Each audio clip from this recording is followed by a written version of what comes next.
A very good afternoon to everyone from Sakra World Hospital here in Bangalore. Today we're here to talk about managing COVID infection and anxiety at home.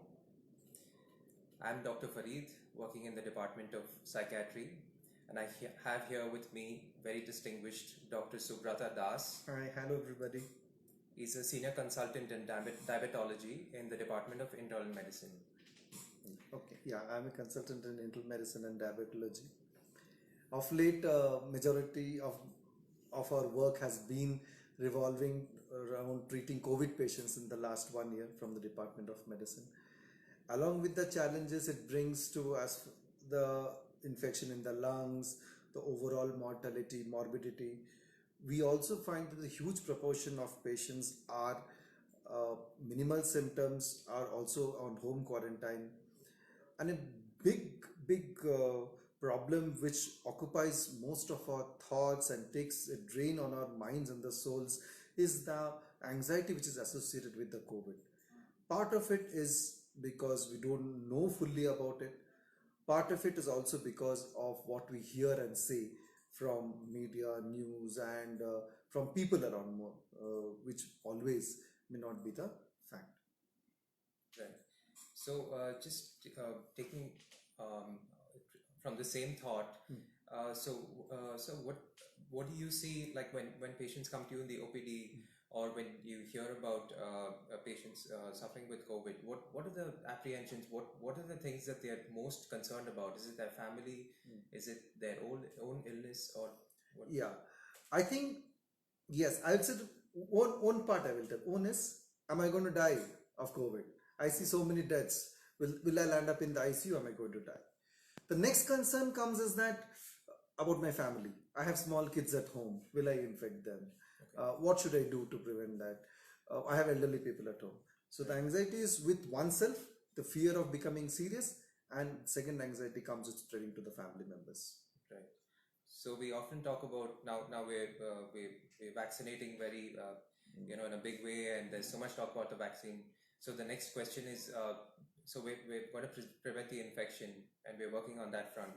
But people also ask, how do we prevent having this anxiety related to getting the infection?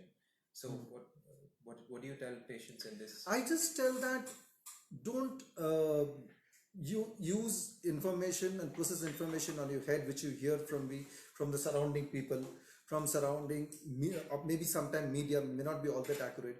Always clarify information with your healthcare physician. uh, if you have COVID and are sitting at home, use that, and you are in mild symptoms. Majority of the people that just recover without anything at all. So maybe you spend time to make yourself happy. Maybe you can read your favorite book, spend some time in watching TV, and maybe you can do some home exercises, uh, play small game with alone, or if anybody else is positive at your home, probably a small board game you can play along. Okay, and any worrying thoughts and apprehensions which you have, say it to your physician, or people who have already gone COVID. You can, if you find some people like that, you can ask them. I think that will help to relieve anxiety. So yeah, that's the other thing we try to emphasize is if you're not sure about this information, then reach out to the professionals, seek medical help if you're concerned about some symptoms, and most of all, just keep those social connections. Social distancing does not mean that you isolate yourself completely from interacting with people. You can call them on the phone. You can talk through social media.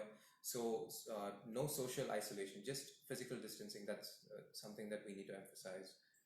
So another question that we generally get is with anxiety building up. We often ask, how do we assess for anxiety? Because I mean, we are in a very stressful time, and so where does it cross the line and become like a problem, a disorder? So yeah, we think that this is a stressful time, and certain symptoms of anxiety are warranted. But the red flags would be if this anxiety is interfering with a person's life, causing them to not be able to carry out their responsibilities with ease, perform their daily activities without constantly worrying, feeling on edge, not being able to sleep properly, not being able to just interact and care for their family members. I think those would be the red flags when we are assessing someone for anxiety, pathological anxiety in Doctor, case here of COVID. does sleep play important part to judge whether you are having a lot of anxiety, the amount of sleep you take? Yes, definitely, because that is one time of the day when you are with yourself, when there's nothing going on, there's no stimulation, there's nobody, there's no work. So you're laying in bed and you're often like your mind is empty. So all these worrying thoughts start taking precedence. And this is the time when it interferes with sleep, having problem falling asleep, and also interferes in the sense that keep waking up. I'll tell you, with I your have had bodies. patients who have had panic attacks during this time. They come, they feel that they've got a heart attack. Their heart starts beating very fast. You're short of breath. You feel numbness in hands and fingers. I think those people with panic attacks also I'm seeing more often around this time. Right. Yeah. What steps do you think, doctor, we should one take when one starts getting anxiety attacks and general anxiety attacks in the quarantine period? Right. I think it all starts with awareness. So once they are aware of these symptoms being part of an anxiety disorder, then they stop blaming themselves for feeling this way, and that stigma that's associated with having a mental illness needs to go away. So just being aware that this is common. About 10 to 15% individuals suffer from anxiety disorders. So when having these symptoms, recognizing them, and then seeking professional help, because these symptoms can be quite debilitating, and once it starts having an impact on their life, then it can affect their confidence, and coming back and getting back to their activities, getting back to normal becomes difficult. So identifying symptoms and seeking help as soon as possible. Okay, some people may be worried about visiting the hospital. Probably they can take an online help also at times. Right. So, in the last 1 year, a lot of counseling and other therapies have been made available online. Even prescribing of medications is now available online through the new guidelines that have come about. So, this is a very good option to help. Yeah. How long do you think the symptoms of anxiety may last? There's no sure short way of saying it. It depends on the psychosocial stressors. So suppose there's the pandemic has not ended. We are now in the second wave. So it is warranted that they will have these anxiety symptoms. So we can't say how long it will last, but we can do things to control it and to alleviate the anxiety. But we don't know for sure. Like, it depends on the individual. It Yeah. depends on individual. And can anxiety be completely cured if at all? You told individually, and it must. And if at all it goes off, how much time does it take? You told it's individual based. Can we just, people may ask, can my anxiety just go off? I think we need to understand that anxiety is not pathological. It is also a normal reaction to stressful situations. Yes. Anxiety is the reason that we are alive today and we've survived all these years. So anxiety is our friend. So we often talk about curing anxiety, but I think that's being idealistic. What we need to do instead is to control it and use it to our advantage. So it's not something that we look to cure. Anxiety may increase productivity also. If you're anxious Definitely. about something, you can Yes. increase productivity. Meeting deadlines. and Meeting deadlines. Not that you feel very scared and you withdraw you to yourself and keep unable to concentrate and less focused. Exactly. That should not be the. From my side, I would say that good sleep and a good healthy diet. I think healthy diet, I mean, normally we tell during COVID, avoid processed foods, avoid high salty, high calorie, those fatty foods, more of fruits, vegetables which have antioxidants, citrus fruits, unless there is a contraindication for particular diseases, is important. And you told that socializing with friends also helps, right? Yeah, Definitely. that is important, because having a very close set of friends whom we can share everything with, probably that helps to relieve anxiety. And online counseling, please go to the platforms. I guess even Sakra offers those platforms in which you can get in touch with your a psychologist or a psychiatrist to discuss these issues out. There should not be a taboo. I think the moment we tell psychiatry, it's like thinking that you have any mental disease. It's not. I think psychiatry and psychology are part and parcel of our daily living. I think a psychologist need to see another psychologist. You understand? Definitely, everyone needs help at some point. Just that support is always helpful. Yes. So, doctor, so people may want to know which specialist do I consult if I have symptoms of anxiety. I think I have an expert in that profession sitting next to me. So, I think it's a psychiatrist. You want to add to that, doctor?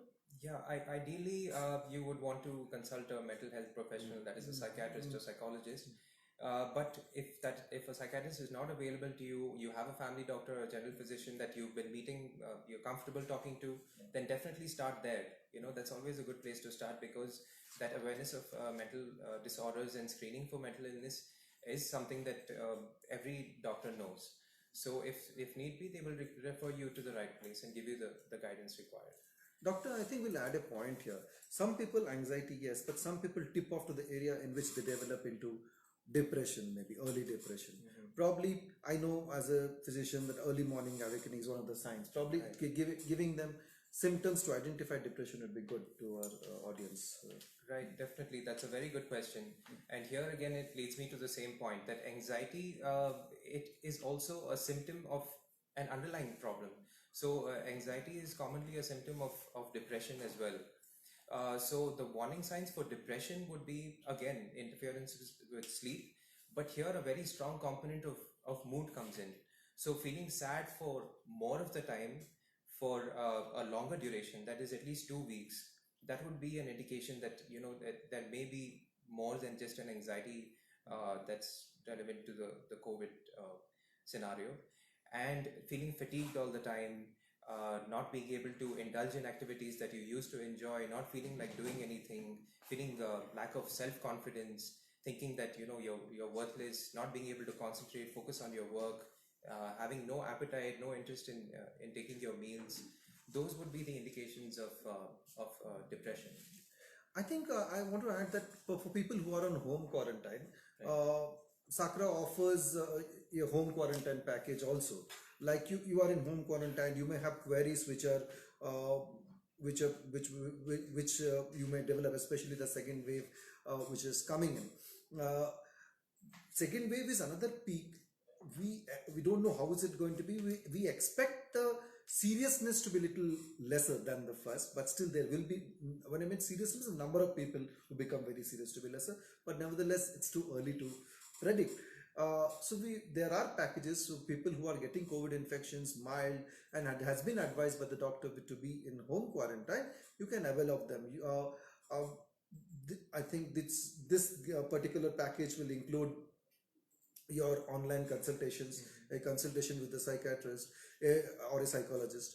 Then also an online prescription can be generated. And if they have any problems during the course of this treatment, they can revert back to the physician with a query, so that that is addressed too. And even the reports also can be shared with the physician and advice taken through the package. Also, Dr. Subrata, now with the vaccine, we get a lot of questions. So, should we take it? Are there side effects? There's a lot of anxiety related to vaccine also. So, how do you address that? In your Okay, now I'll tell you the way to look at this is like this. Do I take the vaccine? I think unless there's a definite contradiction, your doctor tells you don't take it. I think majority of us will fall into the category in which you should go ahead and take the vaccine. Does the vaccine prevent you from COVID fully? Not necessarily, but definitely we expect the seriousness of the disease to come down. We don't expect you to fall very ill after the vaccination. So far, we have been what we have been seeing in, for example, in our centers and most centers in Bangalore, we don't have very serious adverse events. Are very rare in whatever we have given. They may be related to the COVID or could be coincidental. Yes, pain, fever, body ache is common for 1 to 2 days after. Not for everybody, but it is seen in so many people. But it subsides with a simple paracetamol. But no major side effects as such. Okay. And if people have such questions, what would be a good source for them to go to allay these concerns? And See, the one is you can take an online consultation with us. And other thing is you can, for example, you're going to coming for the vaccine. There are, when you're coming to Sakra, for example, for the vaccine, there is a doctor there who sits there and explains you about the vaccine. You can ask your queries there. You can ask whether what are the side effects expected, is it safe or whatever. okay. Is there anything else that you would like to add that you see in the clinic, you feel that we need to discuss related to the second wave? Regarding second wave, No, I'm seeing people coming in. I'm seeing people coming with cold cough fever. There are non-COVID cold cough fevers also, Right. but I would recommend people to test. Our Okay. general idea is that you don't test because okay, I have COVID, BBM will come behind me. It's nothing like that. I think I think it is. Uh,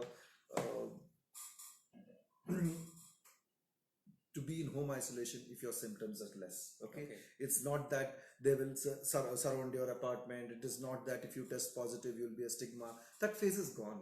I think people are aware more of the disease. It's for your sense of social responsibility and for your own families also, so that if you test for yourself, if you have symptoms of fever, cold, cough, throat pain, body ache, please get yourself tested for COVID. You may or may not be having COVID, but please do test it.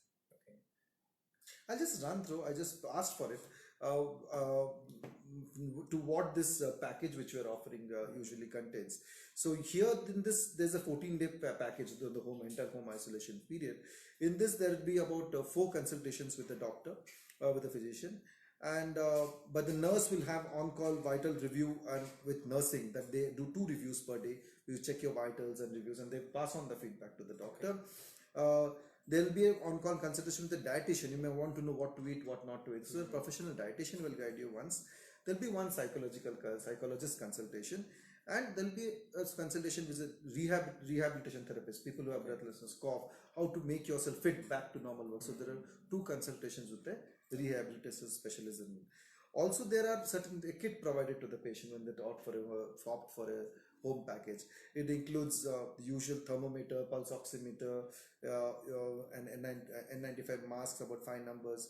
There's a package in which actually they give you a BP apparatus Okay.